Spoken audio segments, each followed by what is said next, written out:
Hi, I know we just started our series on periodic motion, and you probably had a couple of questions about the springs and how you see vibrations in springs and how you see that periodic motion, how a spring will bounce back and forth. I don't have that contraption here that I can use. I don't have a cool spring like I have at school. I may be able to stop by and get it, but I doubt it. I want to go ahead and, for the moment, just move on and start talking about pendulums. So I've just hung a little bit of string from the ceiling here, and I've created like a little mini noose so I could hook on this very light fake rock from one of the kids' old toys, and so I'm going to show you what periodic motion is. Periodic motion or pendulum motion just means it's going to rock back and forth. It's just going to keep going straight back and forth. And if there were no friction, like there's some friction up there, so it's going to be slowing it down. And so I'm going to have to restart it. But I want you to watch the movement. Tick, tick, tick, tick, tick, tick, tick, tick, tick. It's very steady. That's why clocks are made that way. The clocks are made with very little friction, and so it's a pretty simple idea. Now it doesn't matter. How heavy this is, or how far out I pull this. So if I stand way over here and hold it right here at the edge, because last time I held it out here, I'm going to hold it way out here at the edge, and I'm going to let go. Tick, tick, tick, tick, tick, tick, tick, tick. It doesn't. It takes the same amount of time, no matter what. So the amplitude doesn't matter. It says it in your text.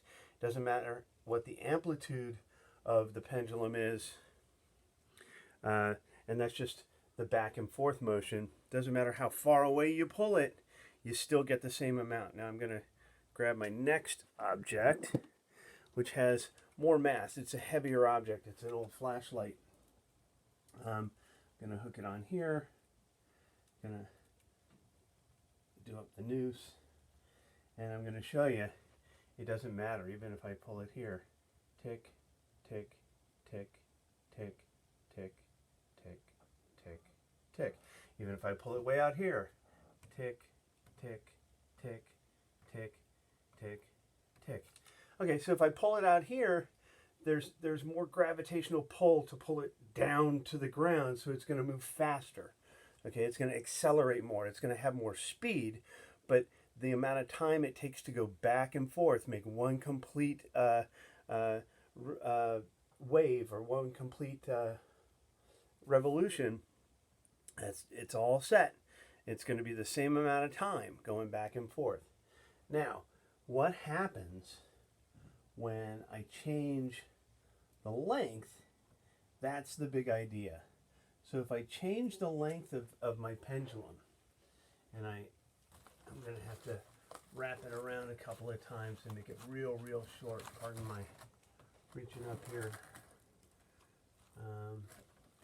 I wrap it around. Now you see that it's short or shorter, and I'll hang it on here.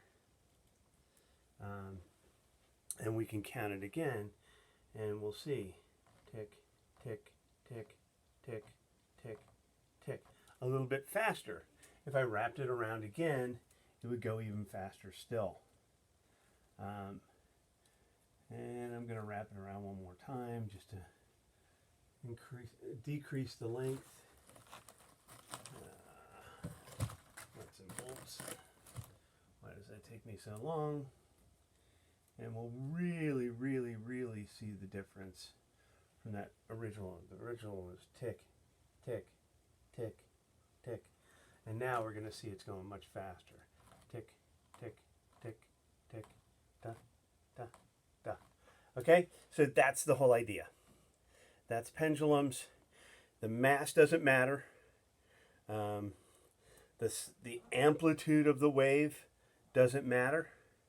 The only thing that changes the time of the pendulum is the length of the string itself. Got it? That's it.